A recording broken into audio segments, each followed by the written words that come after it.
افغانستان په هغو اتو هیوادونو کې شامل دی چې د 2020 کال شل اوریز کرکټ نړیوال جام ته په مستقیم ډول وتلی دی.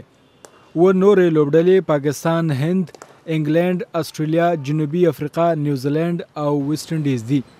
د کرکټ نړیوالې شورا یا انټرنیشنل کرکټ کونسل د جنوري په لومړۍ نیټه په یوه خبرپاڼه کې ویل چې د دوی د نوي سیستم په ترڅ کې دغه لوبډلې د نړیوالې درجه بندۍ له مخې غوره کړي دي.